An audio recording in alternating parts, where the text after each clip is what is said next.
overall, though, this was a very interesting draft, Herbie. But maybe obviously the most interesting thing of all is the Shedeur Sanders fall. I mean, and I'll tell you, Herbie, we were probably amongst a minority, I would believe, of people who were Very outspoken. big minority. A very big We minority. we, we, we were outspoken against Shedeur being a top 10 pick. I still thought he was a late round first pick, second round talent to begin with, right? But man, like when I saw that he didn't go on day two, I thought to myself, "Oh man, we have ourselves a situation in the NFL right now." And the entire the way that it's been received, Herbie, from all angles has been fascinating to me, right?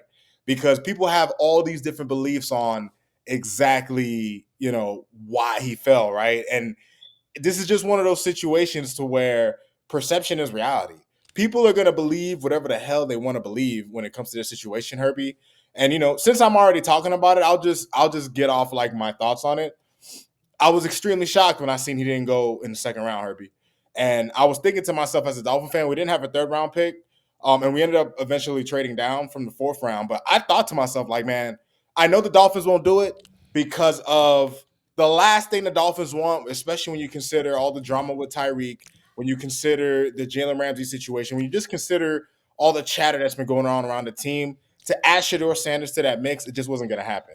It No matter wasn't how, gonna if you happen. were if you were a Dolphin fan and you wanted, we still drafted a quarterback, but if you wanted Shedeur, it just wasn't going to happen just because of everything that he brings. And I think that goes in line with exactly what happened with him, right, Herbie? Ultimately, I'm someone who thought like the Browns got a steal, right? They ended up drafting a quarterback in the third round, but in my opinion, I thought the Browns got a steal. But ultimately, Herbie, what the NFL showed you, and people have different theories on this. They say it's collusion. People talk about the pre-draft process, which played a part. People talk about the talent that he had that plays a part. But ultimately, Herbie, what the NFL showed you was they didn't think he was that guy. Like that's what I took from it. The NFL, because here's the thing, Herbie. Even if in the league teams don't like you, your bravado, what you bring to the table, if your bravado can match your talent, you will always be taken. They will always select you because there is just something to be said about talent that cannot be denied. Now, like I said, I thought Shedeur was a late first round. I thought he was going to go to the Steelers, Herbie. We waited on draft night to see if the Steelers would get him, and he didn't go. So when I saw that, I thought to myself, like, all right, it's grist for him in the first round. But what the NFL showed you, and they spoke about it, and people have to understand. And I'm not trying to knock Shedeur here, but this is just the reality of the world that we live in. And this is probably something that people don't want to hear, but it's just reality. The idea of fairness is a facade. In this world, everybody wants to talk about what's fair and what's not like that shit to me. It's a facade. So ultimately, when you are moving in this world, people may put things in your favor that you may deserve, may not deserve, and sometimes people will take away from you whether you deserve to or not. And it's on you to put yourself in a very advantageous situation. And just based on the reports that we heard about Shedeur, team saying that he wasn't interviewing well, he didn't show up. He didn't play at the Senior Bowl. He didn't show up for the workouts. There's something to be said about putting yourself in the best position to succeed. And Yeah, for I, sure. and in my opinion, from just the things that I've heard, I wasn't there. I didn't walk every step of the way. It didn't sound like to me, Shedeur and then Dion really felt like they really needed to do that. And then you talk about there's even footage of Dion talking about the teams that Shedeur will go to and not go to. There was just so much surrounding him. When you add to the fact that teams just didn't think the talent matched what he would bring with him, that's what you Absolutely. get. That's what And you get. and and I'm actually gonna, and that's actually my ultimate point, right? Like I ain't gonna hold you, Rod. You just killed my whole segment, bro. You just took every talking point, bro. Hey, we Which, didn't we hey, didn't talk about this but before. the beauty of it is, and this is why you are so good at this, dog. You can say what I want to say in 1,000 less words, bro. I have to be very long winded. You cut right to the fucking point, dog. You are filet mignon. There's no fat anywhere, bro. New York strip. There's no fat on that meat, bro, at all, bro. So, let me get it from my side, right? Because I actually wanted to break it down into three sections, right? And you mentioned two of the three sections that I was going to get at too. One, you mentioned the aspect of supply and demand. And then two, you mentioned the aspect of what Dion and Shedeur, the role that they played into this ultimately, right? And the lack of accountability behind that. But to me, and this is the thing that gets largely under talked about, under under the discussion never really revolves around this because this discussion can never revolve around this, right? Because the people who are in charge of the discussion make sure that it doesn't get talked about at all, right? The most important or the biggest reason why Shedeur Sanders fell in the draft is because of the media. And I say that to say this. The media put it out there that Shedeur Sanders was a top 5 pick, a top 10 pick, a first rounder. Look at who are the people that are saying these things and look who they work for. They're working for publications that have to sell a story. ESPN, Fox Sports 1, CBS Sports. Everybody involved with those places were saying he's a top 5 pick. He's gonna be this, he's gonna go this high. They built a imaginary storyline that was never the case. Like me and you, we figured that out because we listen to so much football, we consume so much football, and we have so many outside independent thinkers who are not afraid to have a serious conversation as it pertains to who Shedeur was as a prospect. I was listening to the Ryan Russillo podcast, and I think it's a QB coach. I think his name is like Quincy something, right? Like he's worked with a lot of QBs. He's famous for really working with Josh Allen and making him a better quarterback. That dude was on the Ryan Russillo podcast and said, "Bro, I have a 6th-round grade on Shedeur Sanders. He's just one of the few people that's not afraid to go against Deion. He's not afraid to say what he really feels because all of these people have to sell a story. ESPN has to sell a story. Their job is to talk about the draft. We can't talk about a draft if we don't have nobody going in the top 5. We have to put a quarterback there, even if we know that's bullshit. Yep. We have to sell that story. The biggest example and the most egregious example of this is 2-3 years ago in the Malik Willis draft. Malik Willis, Matt Corral, Sam Howell, Dennis Ritter.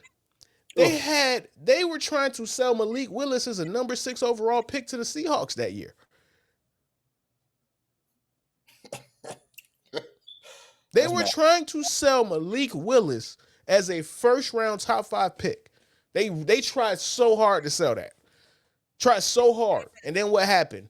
A couple of days before the draft, okay, maybe he doesn't go in the first round. After trying to sell Malik Willis and mocking Malik Willis and continually to mock him in the top 10, he didn't get drafted to the 3rd round.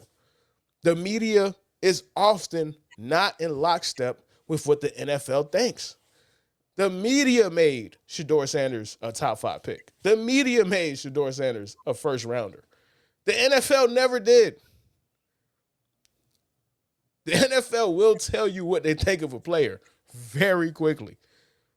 Mm-hmm. We thought Will Johnson was a locked top 15 pick. He didn't get drafted to day 2. I didn't have a single, not one mock draft that had Will Johnson, cornerback from Michigan, out of the first round. If you find one, send it to me. I'll shut the hell up.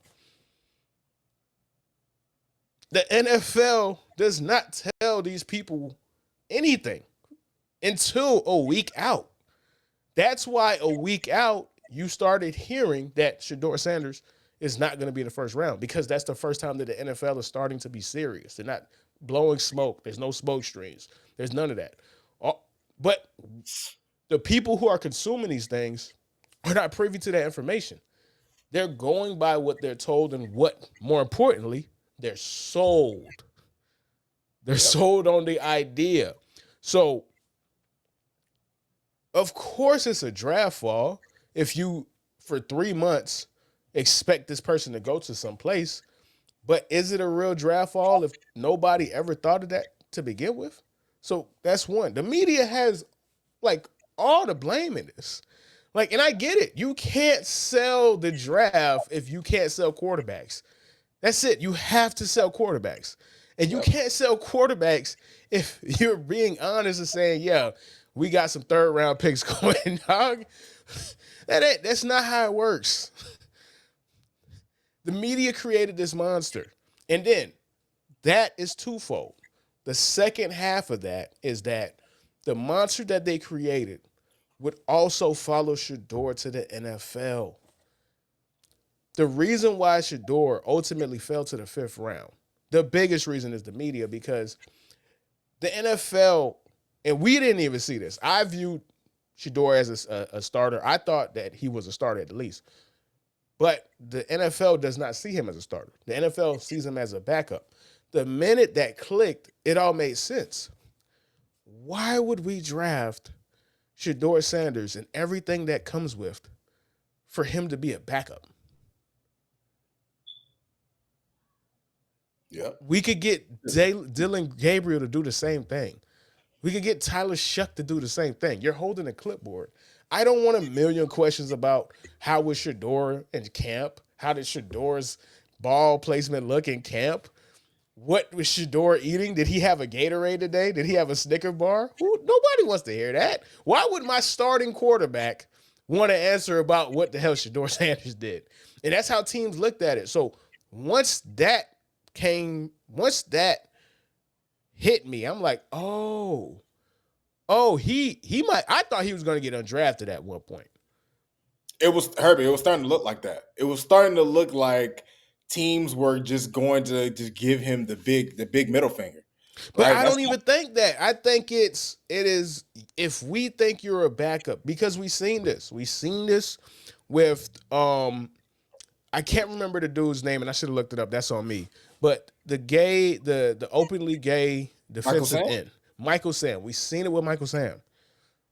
The media put it out there that NFL players would not be able to handle a gay dude in the locker room.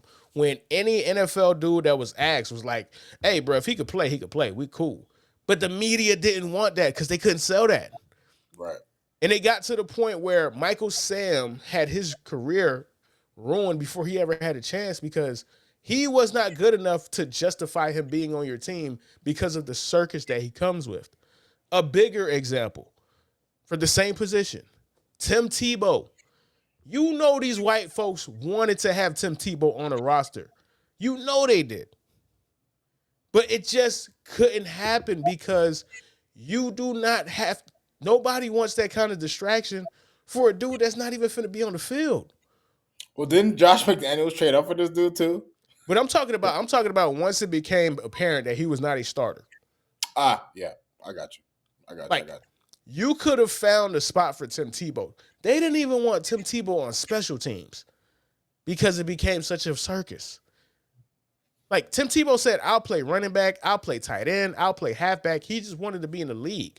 And the league said no, because we don't want to deal with what you come with for somebody who might not be on the field. That's what happened. All of this is racism. All of this, they trying to buck a black man. All of this, like, get out of here, bruh. Get out of here. Please get out of here. Stop it. The NFL has never cared about anything. If you're good enough, we want you. If you're not good enough, then we don't want you. Shedeur was going to come with a lot. You cannot come with a lot if you are a backup. Could you imagine if Mac Jones had an entourage? No way. No way. Nobody would take it seriously. Nobody. Get your ass out of here. Yeah, nobody would take that seriously. Could you imagine if Sam Howell was out here being unapologetically arrogant and was trying to have his way? Nigga, if you don't get your ass out of here. Like, we seen it with Baker Mayfield. Baker Mayfield had to humble himself. Baker Mayfield, Heisman Trophy winning, first overall pick in the same draft class that had Josh Allen in it and Lamar Jackson. He got picked before both of them. He had to humble himself. The NFL doesn't need you. There's only 1,500. There's 752 people that get drafted every year. There's 1,500 people in the league at one time. The NFL has never needed Shedeur Sanders. So that takes me to my next point. Supply and demand. Again, black folks, This was not an opportunity. This was not people trying to buck the system. And now, not saying that part of that is not true. There's aspects of that for sure. But on the hierarchy, it's very low. The media is a part of this. And the next point is supply and demand is a part of this. There actually isn't that many jobs available. There actually isn't that many teams that needed a quarterback. Think about this. The Chiefs have a quarterback. The Bills have a quarterback. The Chargers have a quarterback. The Bengals have a quarterback. The Ravens have a quarterback. The Lions have a quarterback. The Rams have a quarterback. The Packers have a quarterback. You can keep going. And that's just me naming the top 10 dudes. Yeah. The Jaguars have a quarterback. Cincinnati. Washington has a quarterback. Tennessee drafted a quarterback. Arizona has a quarterback. There's 32 teams.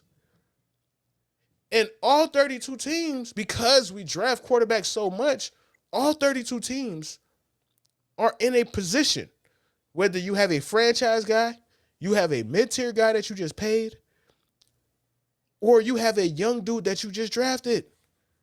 The Patriots, Redskins, Bears, Broncos, Falcons, Vikings, all drafted quarterbacks just last year.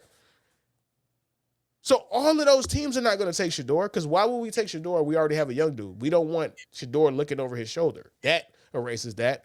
Why would the teams with franchise players take Shedeur? Why would we want a circus behind on a team where we know he's never going to start? That eliminates all of those guys. And then you have the guys that you just paid.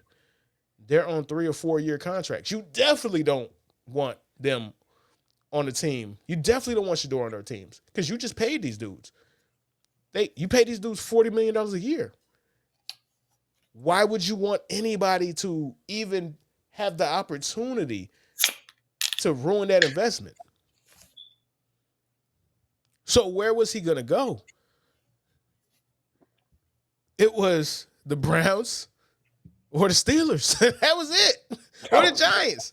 You had 3 options, bro. You had 3 teams, dog. Not even the Giants, because the Giants traded for Jackson Dart. So that's what I'm saying. I'm talking about up until that point. Oh, in the beginning. I got you. I'm talking about the process. The entire time, it was 3 teams. 3. That's it. Like this idea that the Saints were going to draft Shedeur. The Saints were never going to draft Shedeur. They just gave Derek Carr $40 million. They picked it up. They picked up his option. Yep. It was not happening. So it was 3 teams, supply and demand, dog. So, of course, if one of those teams you pissed off, now you're down to 2. If those 2 teams that need you both playing hot potato like, nigga, we don't really want this nigga, of course you're going to go all the way to the 5th round. You only was in competition for 2 teams.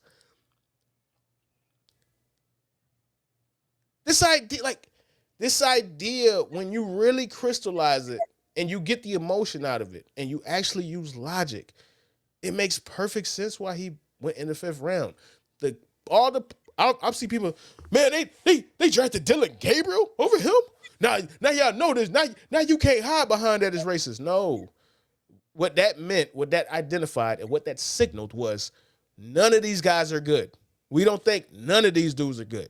We're just going to draft. We mentioned that, and sorry to cut you off. Go ahead. We mentioned that, early on when we started talking about the draft process. We talked about, not even liking this class that much. Not even, even Cam Ward being the number 1 overall pick. Somebody had to go. That's basically how I look at Cam Ward going. And that's not to deny the talents that he has, the skill position.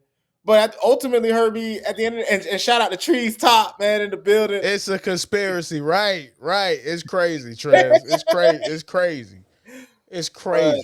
It's but to your point, Herbie, is just when you really think about it, that's why I said I was kind of hoping the Dolphins maybe would have took a flyer on him in the 4th round, but they traded down on the pick. They still could have drafted him. Actually, the Browns picked him after we went for our pick.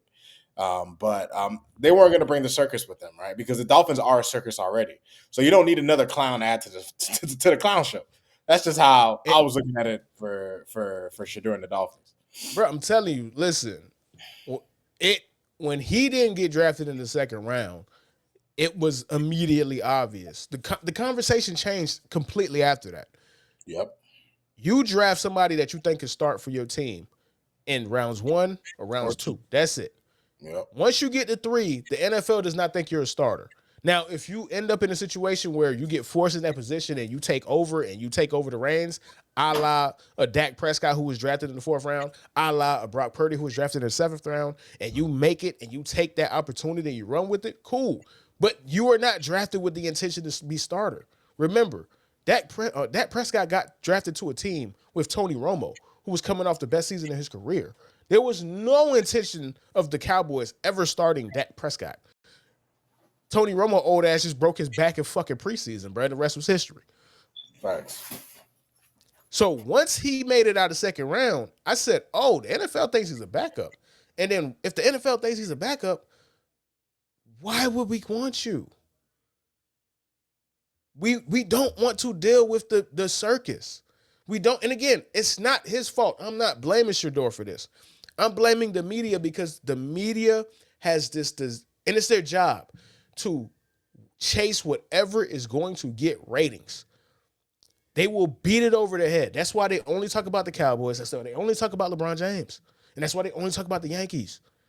Because they draw. They will create storylines out of thin air to get ratings. Shedeur Sanders, they identified this a year and a half ago, that Shedeur Sanders, Colorado, Deion Sanders rates well. So we need to find a way to talk about him every single day.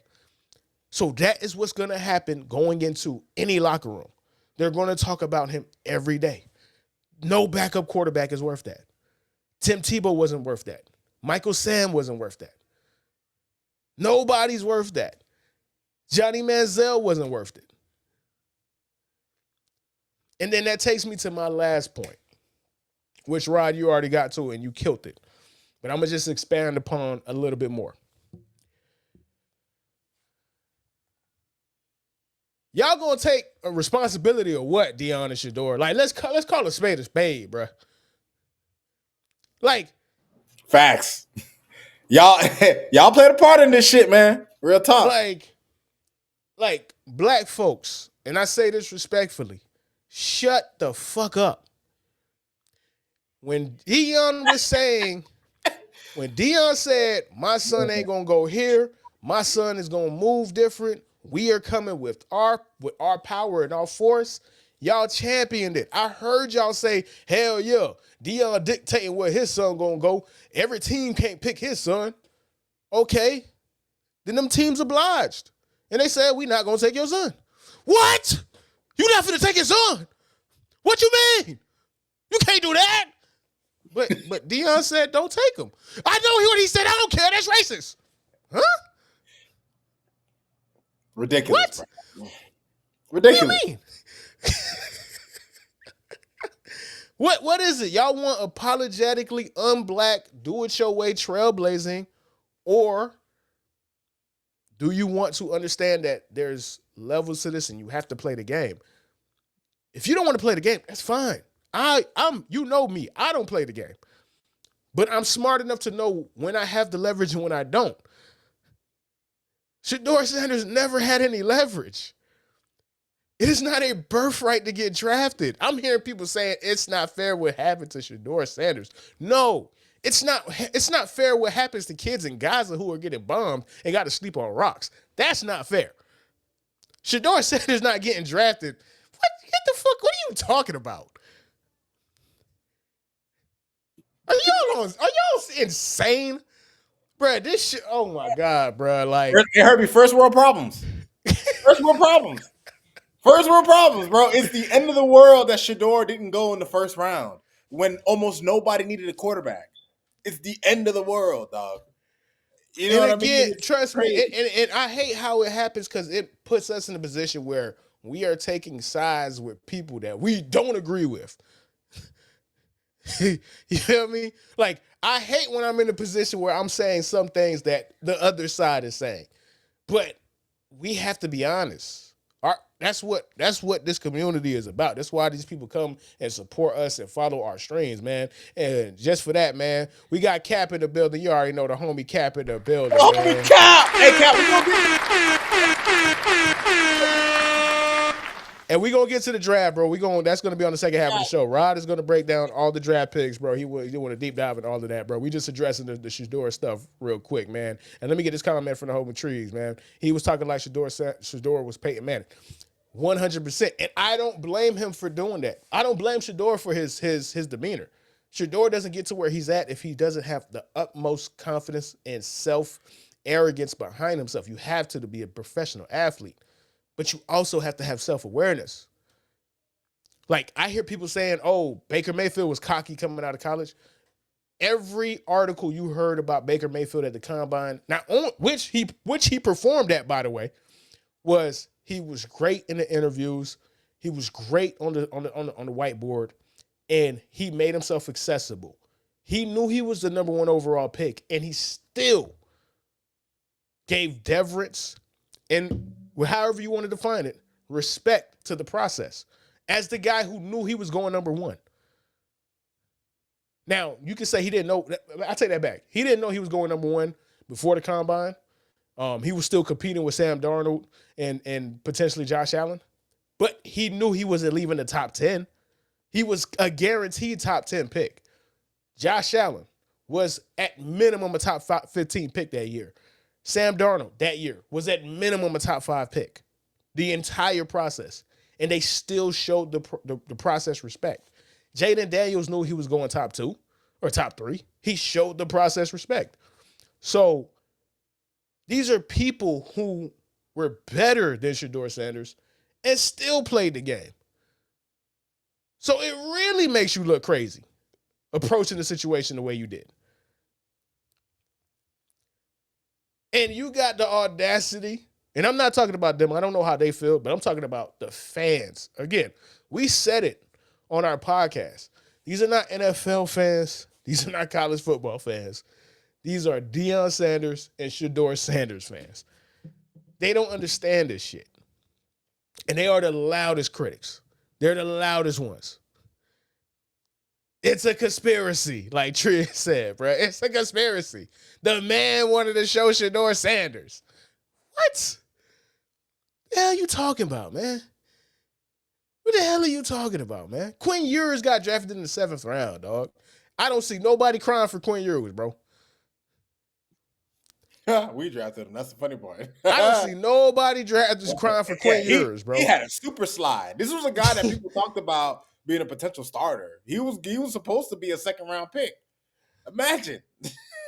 Not a single soul is out here crying for Quinn Ewers, bro. Are you trying to say that Quinn Ewers is substantially worse than Shedeur Sanders? Based on what? Based on what they accomplished in college? You can't say that. We not shedding no tears for Quinn Ewers. Who was shedding tears for Brock Purdy last year when he was literally Mr. Irrelevant? Ain't nobody was shedding tears for him. It's the draft, dog. You get picked or you don't. It's a job interview. I have to make you want to take me. Alienating the very slim number of teams that exist in the first place only is going to, in turn, on April 24th, 25th, and 26th, make it worse for me. Remember, we detailed it. There's 32 teams in the NFL. The large majority of them already have a quarterback. Coming into the draft, it was a 3-horse race between the Steelers, the Browns, and the Giants. He pissed the Giants off. The Steelers said, we not finna have another Kenny Pickett. And then all you got is the Browns, dog. Which your daddy said, we don't want him going to the Browns. The Browns are not on the list. You pissed off the Browns. You turned off the Giants. And when the Steelers saw you, all they saw was Kenny Pickett. Of course you're going in the 5th round, dog. I'm sorry. And the Browns picked they picked Dylan Gabriel before you. That's what makes it even crazier. The Browns said we can pick somebody else and then pick you. Wow. That's an indictment right there, man. Nah, man. So that's it, bro. So again, just to recap, the 3 reasons why Shedeur, if you really are able to have a serious conversation about it, And no, the NFL did not flex his muscle, Cap, in our opinion.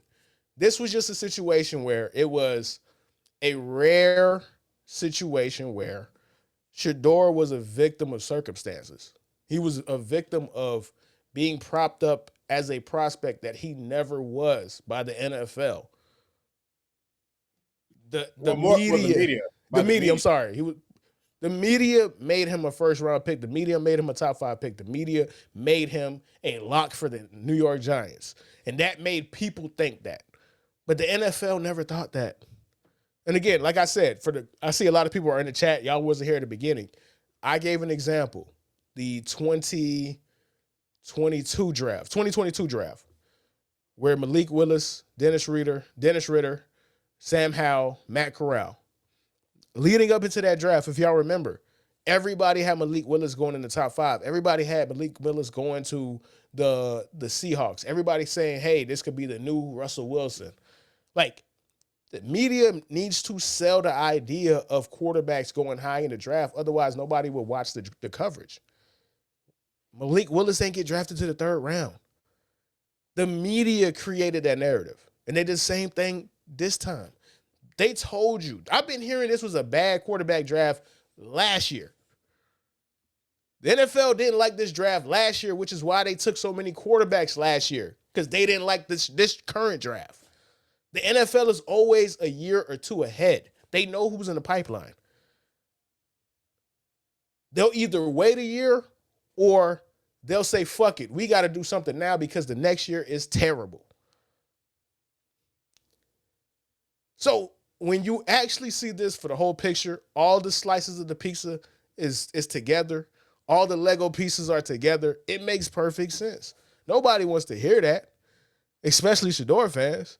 But we got to call a spade, bro. We got to call a spade, man. So to recap, biggest reasons why Shedeur Sanders fell.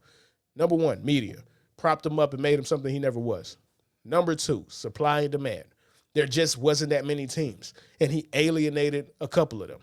And number 3, he alienated a couple of the teams that he wanted, and it made it. He dug himself a hole, bro. So that gumbo is how you end up with going from a projected top 5 pick to the 5th round, dog. Anything you want to say in regards to that, Rob? Um, I guess the only thing I could really say, I mean, dude, I mean, you were very eloquent in your points, Herbie. Only thing I will say is that now, just from Shador Sanders' side of things, um, if there was one thing that I didn't like that I saw some certain fans, you talked about the other side. If there's one thing I didn't like, you had those people who were just like, "Oh, Shador got humbled," and I'm thinking to myself, like, "No, Shador's fine. He's fine. Like, he listen, at the end of the day, all that matters is getting your foot in the door. So Absolutely.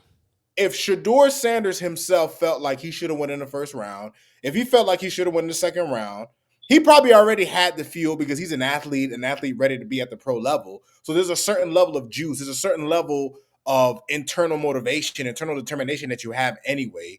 You are your father's son, and your father has one of the all-time great legacies in the NFL. Shedeur was always going to come to the league ready to produce and perform. So all this does is just give him a little bit of like, okay, well, all right, I was a 5th round pick. Actually, if you want to be real honest with it, if I'm being real honest, Herbie, this is probably actually a better result for him. And the reason why I'm saying this, Herbie, he's a 5th round pick, which means the expectations are super low. And in terms of the situation he got drafted to, when you think about coaches in the NFL, the only quarterback guru type coach that I'd probably take over Stefanski is the other Kevin O'Connell, up in Minnesota. When you talk about the quarterback gurus in the NFL, Herbie, we have seen outside of the guy they actually paid $233 million guaranteed to. All the other quarterbacks that end up going in Stefanski's system have some level of success, right? The Browns have weapons. Their offensive line was in question. I haven't had a chance to look over their draft. We're obviously going to look over the drafts of the other team. I've only looked over the Dolphins draft for now. But in terms of the Browns offseason, I'm sure they probably tried to make some moves for the offensive line and whatnot. So I actually think in terms of a situation, the Browns aren't even that bad of a situation because you have a proven coach who has taken dude, he had Joe Flacco looking like a Pro Bowler coming straight off his couch. Jameis Winston had some of his best games last year, and obviously Jameis is going to be Jameis, and he's going to throw you. He's going to have games where he throws pick sixes and shit like that. But when I look at the situation that Shedeur is in, he's actually in a really good situation where he's going to have the skill position players. He's going to have the coaching. The Browns have a team that defensively they've been pretty good throughout the past few years. So I actually don't think the Browns are that bad of a situation. The thing that the Browns have needed more than anything is consistent quarterback play because the talent has been there for the past few years. So ultimately, Herbie, I think in the end, this could end up working out for him. The only thing I would say is I just don't know if he'll ever be better than the third best quarterback in that division. As long as Joe Burrow is on Cincinnati, as long as Lamar is with the Ravens, I just don't. Shedeur just doesn't seem to me like he will ever, with the Browns, no matter who they draft. I don't know if he could ever win that division. I don't know if he could ever get out of that. But that's a discussion for another day. In terms of just what happened, Shedeur's going to be fine because he's in the league, and that's what matters more than anything. Nah, facts, and that's what matters more than anything. But